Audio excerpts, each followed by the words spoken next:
Welcome back to Journey into Stories. Today I'm going to do my weekly check in for the week ending July 6th, 2024. This past week I read 4 books, 3 Bridgerton books, and 1 mystery thriller type of book.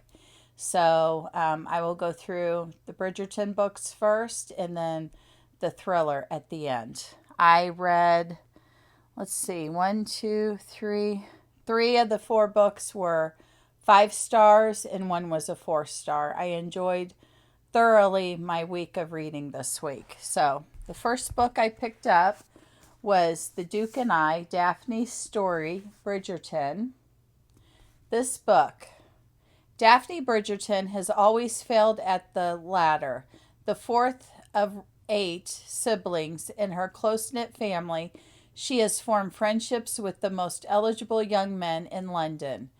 Everyone likes Daphne for her kindness and wit, but no one truly desires her.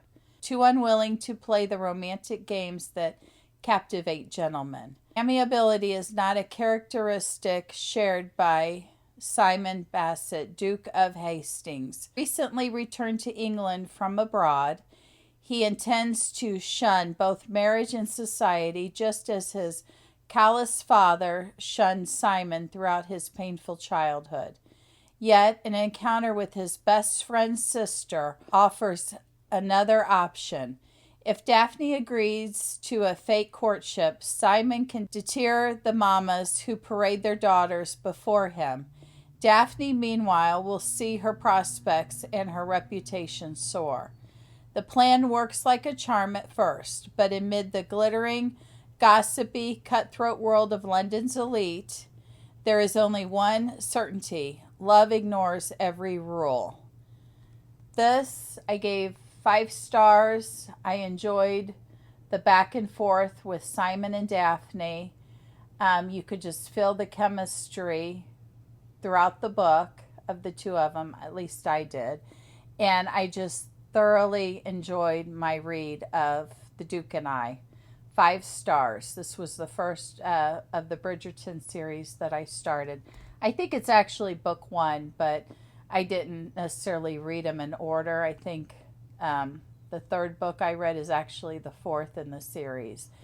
I have also watched season 1 of Bridgerton on Netflix many years ago, 2 years ago maybe, when it first came out, and I also loved that on Netflix. So 5 star read for sure. That was the first book I read this month. No, take that back. It's the first book I read this week. The second book I picked up was book 2, Antony's Story, The Viscount Who Loved Me. So, this time the gossip columnists have it wrong. London's most elusive bachelor, Antony Bridgerton, hasn't just decided to marry, he's even chosen a wife. The only obstacle in his intendant's older sister, Kate Sheffield, the most meddlesome woman ever to grace a London ballroom. The spirited schemer is driving Antony mad, but when he closes his eyes at night, Kate's the woman haunting his increasingly erotic dreams. Kate is quite sure that, contrary to popular belief, reformed rakes do not make the best husbands, and Antony Bridgerton is the most wicked rogue of them all.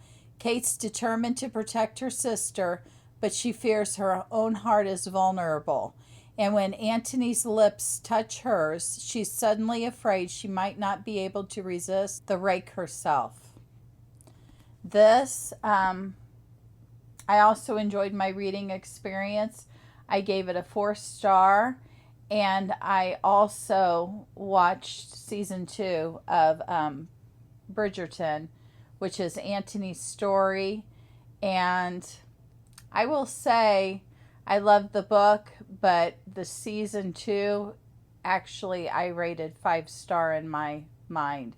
So this I gave 4 stars, but I did love my time with this book also.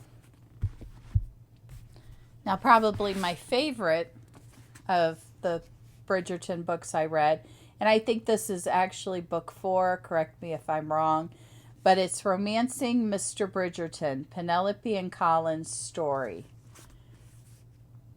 This I gave a 5-star, and I also love season 3 on Netflix of this. Penelope and Colin's Story. Penelope Featherington has secretly adored her best friend's brother for, well, it feels like forever.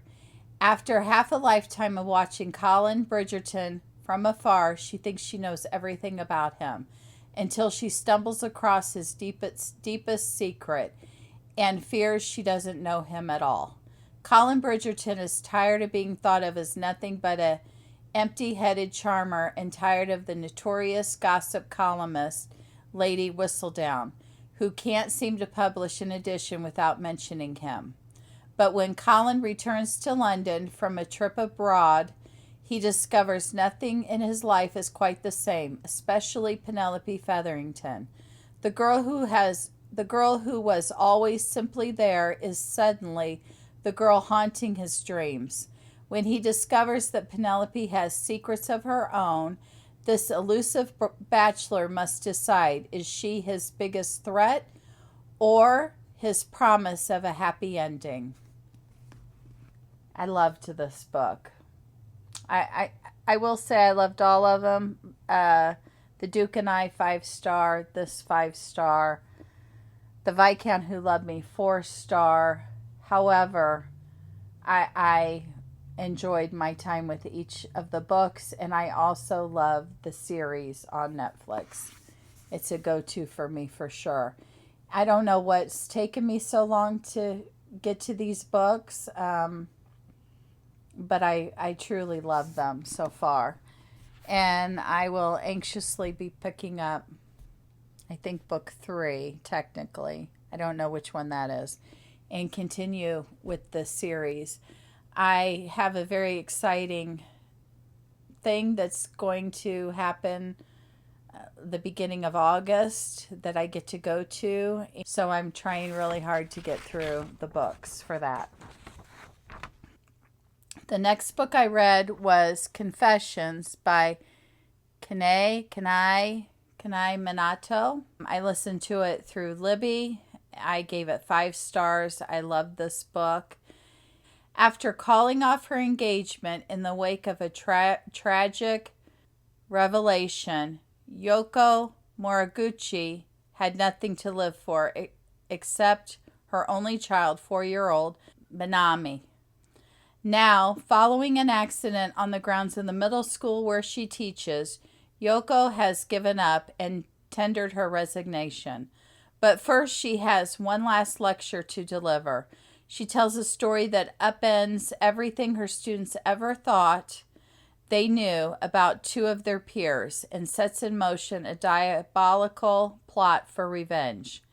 Narrated in alternating voices with twists you'll never see coming, Confessions probes the limits of punishment, despair, and tragic love, culminating in a harrowing confrontation between teacher and student that will place the occupants of an entire school in danger. You'll never look at a classroom the same way again. This book, Confessions, I gave 5 stars. I loved every bit of it. The thrilling aspects of the book, the way that it was read. I loved the audiobook narrator. I loved the voices of the characters. I loved the backstory of how things went down with each of the characters. And the end, I really loved the end. Didn't see that coming at all. So I rated Confessions a 5-star. I love the Bridgerton books, and I love this one. But I just love the suspense and thriller parts of Confessions. I love the mysterious, how did this come about in the story? And I loved my time reading that book, listening to it on audiobook. If I see it out and about when I'm book shopping, I will definitely try and add this one to my ever-growing library. I enjoyed the book that much. So I hope you're doing well. I hope you're taking care of yourself and being kind to yourself and one another. And I hope you're reading something fabulous. And until the next video, I will talk to you later. Thanks, guys, for stopping by. Journey into Stories. Bye. Have a great day.